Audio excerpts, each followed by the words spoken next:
moɗon maire ɓuuray softu bismilla moɗon ɗo ha janga ɗo ha fof heɗen dari nden ɗon darde nde jiɗɗon ɗe yo en dara hay goto mankani ɗo hay goto yarani ɗo keeci kadi on calminama on juurama jettama on jafnama wassalam parguli ma siko on kucce luggere colli ala sago jaɓɓe ɗum ko yimɓe mon goni ɗo hanki ko yimɓe mon goni ɗo hande gande woto ɗemƴaare won hen woto fayre wonan mon hen luggere colli ko onon jeeyi saabu ardiɓe luggere colli ko onon gondi so hunde waɗama pacar tawata ko ardiɓe jaɓani ko fawti ko hen e ko wiyete ko joni yo wutte fonde jullare yo taw jomum ala jomum nani ɓorme jomum wutte mun wasen fonde jullare jom wutte boni jooɗi totten jom wutte mun fardo wutte mun won tisar men en fof kalani ɗo noon ko inde luggere colli fof debbo e gorko kurko e mawɗo mbimon bisimilla moɗon onon arduɓe ɗo ko ɗo jeeyaɗon hoɗon gandi ko ɗo jeeyaɗon min mbimon bisimilla mon hanki bisimilla mon hande ko jiɗɗo ko ɗum waɗete kala kon cohlani min cohlani on nani bandiraɓe onon luggere colli kaldanmi en bisimimaɓe e wuuro he e gardugol miñam sehlam fofo am hono gala Samba do abba gila suba kam mi yaani go ɗo mi noddiyam saftidam yaani kon pawaɗo ari tan joni pawngal yeehi mi yarani kaaƴe bisimilla mon noon bisimilla mon on luggere collinaɓe ko hoɓɓe gon ɗo kono ko joomen galleji kadi ne goni ɗo bisimilla moɗon wassalam mbiɗa sikki son jii oɗo délégation no fiɓori ni oɗon gandi won ko kewi ko président Macky Sall kewi ko Benno Bokk Yakar kewi ko min dendi ɗo ko rendini min ɗo ko rendini min ko Macky Sall o noddi min o haalde amen o yo yiɗi ko min jaada min denda fof min mbaɗa défendre candidat mbo waɗi choisir o Amadou jaɓi ɗum wondiɓe mum jaɓi ɗum minen min jaɓi ɗum o joƴƴini min nder bureau makko maire oɗo ene tawa maire Harouna ene tawa Aliou ene tawa Amadou ene tawa Gallo ene tawa maire de Ranérou maire de Vélingara ene tawa ancien maire de Vélingara ene tawa o wi jinmi ko onon fof nden ɗon gonon neɗɗo goto noon Aliou goto noon parti o mi wawa dañde majorité assemblée nationale mi wawa laamade leydi ndi hay sinno komi président de la république somi ala majorité assemblée mi laamotako ko opposition laamoto leydi ndi par ce que kamɓe mbaɗato gouvernement mabɓe ɗum en ñagaki ɗum Allah ɗum taki oɗo élection ene tiiɗi Macky Sall kala jiɗɗo Macky Sall ine foti daranade oɗo élection par ce que élection capital kanko jibinta ko arawde ko fof alors minen min nandiri minen jaadata minen pewjitta minen kaldata minen mbaddata programme jaadata partout min jiɗi ko ɗum yo won ɗo e luggere colli baɗo ɗum waɗi ko weli Amadou Dawa baɗo ɗum waɗi ko weli Aliou Dembourou waɗi ko weli Macky Sall mbo waɗani ɗum yahani intérêt département o kala jiɗɗo département Ranérou jiɗɗo cadre uji département Ranérou yo keɓ gueɗe e laamu Sénégal o votanat Macky Sall wotanat Aliou Dembourou noon min mbaɗi hanki Ranérou addi min tan ko montude weede on moyen mon haalande on message président de la république min kalde Ranérou naaɓe min nandire mumen min mbeediɓe moyen maɓɓe aɓene liggo addi min ko haalude mon message minen miɗen liggodo sukaɓe amen ene liggodo rewɓe amen ene liggodo mawɓe amen ene liggodo to Ranérou ɗo ala pelle ɗiɗi ala pelle tati ko fedde wotere fedde Macky Sall min jiɗi ɗone ko ndenɗon yumma ndenɗon baaba parti o no waɗiri Sénégal fof ko ɗo noon waɗirte Ranérou ko noon waɗira Vélingara ko noon waɗirte partout ne waɗi coordonnateur ko maire de la commune kala dépense mon e waɗe ko kanko yamirta trésorier c'est le maire sortant Amadou woni trésorier département Ranérou min woni coordonnateur minen liggotto hen kala kone waɗe e département min e makko mamin kaldu hen min nandira hen o yaltina xaalis o waɗa dépense ɗone ko noon yarata te aussi mbiɗen gudditi guite amen e noppi amen mbiɗen keɗo no liggorɗon min jiiɗi ko liggorɗon hay dara oto fecci so mbiyoɗon jaada oɗon balla Amadou oɗon balla Aliou on dentat par ce que kamɓe koɓe rentuɓe te ala ko wawi sernude ɗum il faut paamun ɗum kala jaaɗo koyngal gongal anda famani ko yaate nafoore leydi ndi ko kamɓe yaadude ɓe keɓa gueɗe ha timma o ala ko hori wonde omo wawi wonde ministre omo wawi wonde directeur général société nationale o nafat ferlankoɓe omo jogui gandal mum omo jogui majorité mbo jogui e département o ko Allah hokkimo wona Harouna hokkimo. Le maire Harouna Boudal Diallo, le maire Mamadou Ali Sow aussi, mawɓe aussi fedde nde hono Alaji Gala Samba Toa, Jondi Sow en, adjoint ji au maire hono Kouna Ndiaye e Ousmane Sow, calminen aussi kala debbo gorko suka e mawɗo jooɗiɗo ɗo mo ganduɗa ari hawridde oɗo programme oɗo cérémonie salminde aussi eɓe dañani arde ɓe bien sûr salminde coordonnateur comité électoral départemental hono mawnen joom expérience e golle ɗe Harouna Demba Souleymane Ba e candidat men mo ganduɗa président de la république nde waɗi en recevoir audience ñanden ɗo Dakar ko kanko joofi kanko woni candidat Benno Bokk Yakar e département de Ranérou woni Aliou Demba Sow. Candidature o mbiɗen eɗen jaɓi ɗum eɗen jaadi hen suuɗaki mogginaki wona enen tan jaaduɗen hen kadi koye mairuji ɗi fof nayyi Harouna Boudal yaadi hen docteur Oumar Ba yaadi hen to Wudallay professeur Ibrahima Ka yaadi hen to Vélingara Amadou Harouna Diallo yaadi hen to Ranérou yaadi hen kadi mairuji ɗi nayyi jooɗinoɓe yaadi hen min hooram président conseil départemental yaadi hen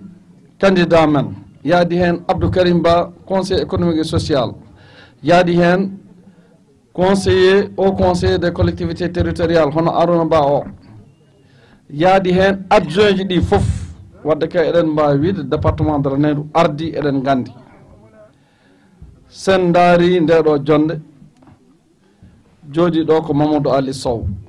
maire sortant jooɗi ɗo ko Harouna Boudal Diallo wadde eɗen mbawi wiide ɗo LOUGUERE waɗi feggere te kulanmi ko LOUGUERE to banggue résultat ji ɓe gardo département o foof commune aji keddiɗi wulat noon jaw kam mbiɗa andi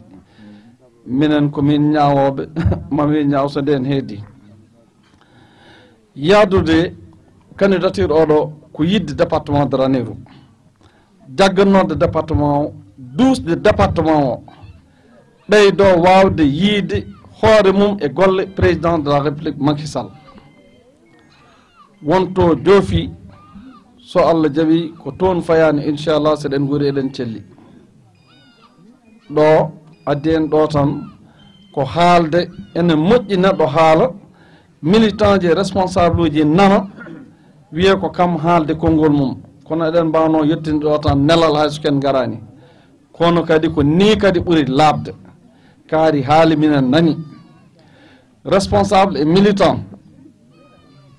ene foti nande konngol responsable mum koko wiyete ko neɗɗo fotani ardinde neɗɗo rutto kadi ene tebiti ɗum ma ene fergiti ɗum enen ko on décision ƴettuɗen emin ñaagui on yon jaadu hen yon jaggu hen ɗum hannirta ni te mbiɗa felliti aussi ma on jaggu hen président kala ko wawno wadde nana waɗa ko wawno gollade o bono gollo o waɗi dégagé moyen ji o waɗi dégagé fof ɗum ɗo ko coordonnateur waɗi annoncé ko wonko arata caggal mum kono kadi mbiɗa nodda on e tinnare il faut que tinnuɗon jaɓon rendude gueɗe ɗe no hanniri ni woni bone ko ɓe gari ɓe donki famodirde ma walla kaari waɗi ni kaari watti ni taw koto banggue bonande ala min jiiɗa ɗum min jadata henne aussi par ce que ɗum aussi il faut que yimɓe kalda gonga so neɗɗo wiyama kañum woni ordonnateur manam kañum tottata yamirore yo kalis yaltu d' abord yo yamir ko rewi lawol hoto yamir ko ganduɗa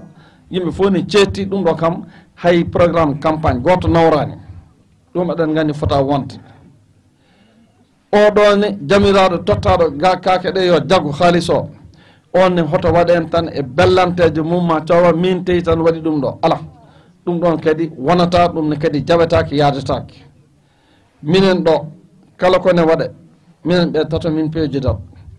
wiye ko ɗon nandira ko ɗum ɗo waɗate mi ɗumina mi winda somi paari komin nattoto rapport mabɓe financier onon ne emin paadi rapport mon financier haalis ono mbaɗi ɗon ɗum utilisé holno gollira holno dépensera il faut que ɗin kayitaji garta fof ɗon guetta département o nelde président de la république haalis makko mbo wonno yo yimɓe liggoro alay saago yimɓe mbaɗanamo bilan holko golla hen holko ɗum jibini donc min ko on banggue mbawanmi tan artude wadde insisté biro ngo kadi ma on timmitin ɗum pour le moment ko ɗiɗo kaala kono eɗen gandi oɗon jogui vice président ne foti waɗede secrétaire général ne foti waɗede président commission restauration e bureau mum ne foti darnede commission transport ne foti darnede commission communication et stratégie ne foti waɗede commissaire au compte ne foti waɗede ɗen foof onon timmitinta ɗum minen min mbawi tan ko tottude on ko liggori ɗon min mbawa yawtude onon noon ko onon daranta ko heddi ko hoto jejjite rewɓe e programme o e gueɗe ɗe min mbaɗa hen insisté jeunesse o hoto jejjiteɓe mawɓe kam kalaka kañum en goni foof mbiɗa sikki so yimɓe mbaɗiri noon tan so Allah jaawi ma Allah rokku en ndam Allah jarama on jarama bandiraɓe Lougguere Thiolly emin mbiya on assalamu aleykum wa rahmatullahi taala wa barakatuhu caggal nde jettuɗen Allah julɗen e rasul sallllahu alayhi wa sallam eɗen jetta bandiraɓe Lougguere Thiolly eɗen gardina hen maire commune o mo ganduɗa koye membre uji fondateur alliance pour la république o jeeya kanko e premier adjointe makko o ko nde puɗɗoten parti o ɗo e nder galle makko he haade men woɗɗoyde moɗo ñaagui nde mbaɗanten dutiɗo o surtout Alsane Sidi nde gardumi ɗo e Macky Sall 2010 ko kanko e Abou Hammadi keɓɓi min ɗo e Lougguere Thiolly mboɗo ñaagui nde mbatten ulu allahu laabi 11 juulen e rasul dokken mo ko ɗum heddi ɗo jaafa ɗum ɗo beelammo woni ɗo ko ɗon mette koɗi kamɓe ɗiɗo koddi e nokku goto no ɗum way hawnade ɗo neɗɗo weltorto ɗo ko ɗon mettanirta wadde sa dañi beelam ma yettata Allah sa dañi mette kadi a yettata Allah ɗum noon bandiraɓe Lougguere no mbimi nane ni e inde maire commune o e notaɓe ɗe e responsable uji ɗi min calmani on min calmani Harouna min calmani Kouna Ndiaye min calmani Ousmane Sow min calmani aussi Paate Goli ƴettuɗo konngol e inde maire o kamne ko musidɗo ko goɗaɗo ko gondaɗo min calmina monsieur le maire Mamadou Ali Sow min calmina doyen Alaji Ndondi Sow min calmina mawni amen tedduɗo o Alaji Gala Samba Doa ko beelamma mawɗo ardude amen ɗo hande minen tata ɓeɗo goto e amen fof oɗon liggoɗo e muɗum onon Lougguere nan nde tawno hare ñiibi ka ayare copoƴƴi somin beldi oɗon ndeeƴi somin beldani on ndeeƴata wadde emin jetta ceerno Oumar mo ganduɗa gila élection o ɓenni Amadou duwaw makko ko yo Allah rendadinen gonen gotum ɗum noon eɗen jetta hen Allah eɗen ɗum jetta aussi kanko ne no feewi ɓe gasni haala ko président ko ɗum gueɗe ɗiɗi président ena wawno suɓademi kamɓe ɓe calo o ruttatɓe konngol ngol tan o wiyaɓe ne jiɗɗon ni mbaɗen noon kanko ardi leydi ndi kono o forçataɓe o rutto noon ɗo wela wadde mi fof o waɗami ɗo sabu gilli e ceylagal kono nde président felliti wadde ɗum noddiɓe kamɓe ɓeeɗo ɓe jaɓiri ɗum kadi fulla e fayida eɓe mbawno jabde kadi ɓe jooɗo walla ɓe nodda yimɓe mabɓe ɓe mbiya no weeli on fof mbaɗe ɓe jaɓa ha gasi ɓe gimmi ɓe dari noon ɓe mbi président min jahat sur le terrain min kolluma min jaɓi ko mbiɗa o wadde mboɗo yetta Allah mboɗo yetta on Harouna Demba Souleymane président conseil départemental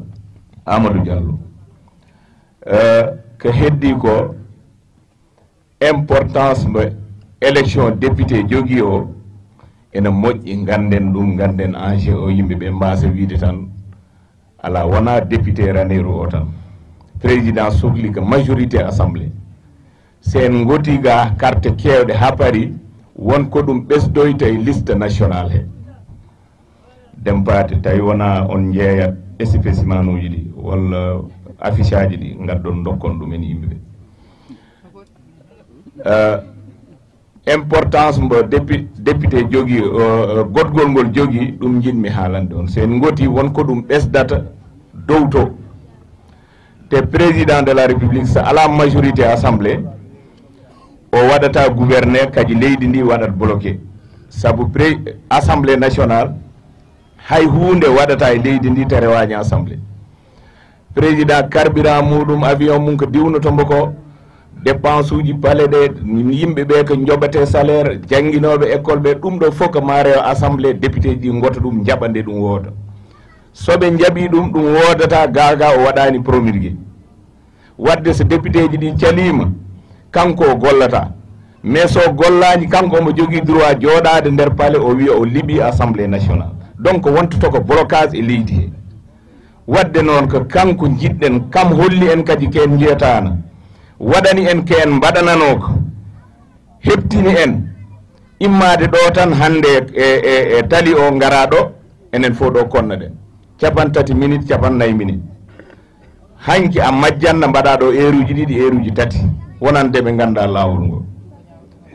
iwru junga nana iwru junga ñama ala réseau ha jantaya jagali sa ha jantaya kosas donka ha jiita yaranda barkiji so Allah walli en o waɗi ɗum o waɗi force uji o ƴetti yimɓe liggotoɓe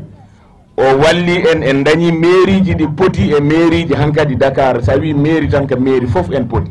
heddi ko waɗa développé moyen ji aussi enani hen gam ɓe mbawa ligganade population o e gardagol président conseil départemental o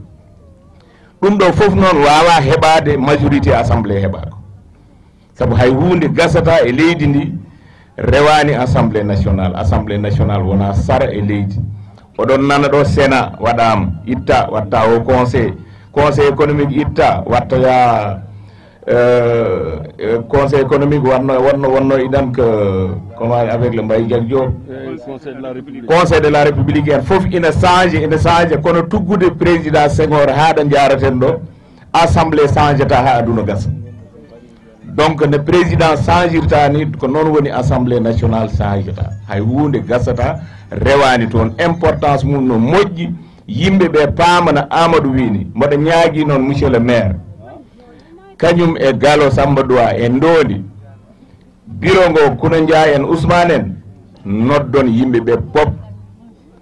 noddon hay alliéji ɗi Bankil Diallo en nanɗo Amadou Konne en nanɗo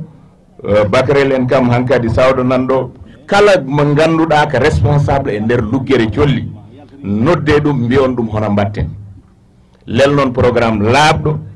kala ko mankiri on kala ko laaƴi hen nodde min mamin gar mamin daro hen min gañi tan ko neɗɗo wiya ɗawama walla tinani politique yii ko jiimi nan ko nanmi même ko memmi ɗum woni politique wona diine so yimɓe gondi renduɓe peccat mboɗon ñaaji noon ɗum kadi ñaagatomi ɗum ko ndondi e galo e Mamadou Ali e wona Leyti en Amadou Demba Lawel en onon goni ɗo hande mawɓe mballon min jogoɗon équipe mo ganduɗa on ndenatɓe ɓe mbasa woppude laawol mballonɓe saabu kamɓe ɓeɗo foof hande koɓe sukaɓe mon baɗiraɓe mon mballirton ɓe tan ko wiide ɓe mbaɗe ni ɗum woni peewal saabu meɗen pelliti so tawi on ndewni laawol no fotiri ni kala leñol gongol ɗo e Lougguere Thiolly jeeyama e bureau ngo yii hen hoore mum Lougguere Thiolly dañoto ko 100%. kañum ɓe gonat numéro 1 c'est inévitable Amadou ane Harouna hayso on dararima soppo jolo Ranérou kamɓe gardoto on min no mbawmi wadde weligara fof kamɓe gardoto donc wadde oɗo ndondi oɗon jogui on ɗon défi so ndewni laawol onon gonata numéro 1 te ɗum c'est important président arde tiima e résultat ji he tawa ko Lougguere heyni ɗum noon min ñaagui on ko mbaɗen feere programme gaddare o bañu pare Harouna haali ɗum ko Mamadou ko Harouna Bouda woni coordonnateur o Mamadou Ali woni trésorier ƴeewon ɓe mbattuɗon hen rewɓe sukaɓe kala leñol yo jeeya nder kala leñol hay kore jam serraɓe e jaaguji ɗi gacce ɗon palasuji mabɓe oɗon mbawi dañde koɗo jaago walla koɗo séréer hakkude ɗo e élection gacce ɗon palasuji mabɓe haalani kay ɓe ganduɗa ɓe heeɓe ɗo koɗi son mbaɗi noon liggey o rewa laawol mo yooɗo mo feewa ɗum noon ko ɗum on message min joguino tan wasiyade on e wallodirde moɗon kala ko gimmin ɗon paamon enen gondi hen saabu ɗum ɗo si waɗama député o renti e président conseil départemental renti e maire uji nayyi ɗi renti e haut conseil économique somin darima yeeso ministére walla yeeso président min mbi ɗum ko ɗum ɗo ferle sohli alay saago daro hen so kala ko jiɗɗon yimɓeɓe daro hen kono so tawi goto e amen fof heedi ko 5 yahata en dañata doole wadde miɗen ñaagui bandiraɓe ne gonaten neɗɗo goto de ballodirten aussi de koolodirten kadi mbaɗɗen conseil ji yimɓeɓe ene mbaɗi ɓe ganduɗa ene moƴƴi tigui kono so mawɓe joguiɓe expérience jantani hen kadi liggey o laaƴat wadde onon mawɓe Galo Samba Doa e ndondi kalif mon Allah golle ɗe kala ko tinɗon hen noon hina laaƴa walla fewani noddon min téléphone aji min ande min kuɓɓa otoji min gara ga min ballodiro e moɗon Allah jarama on jarama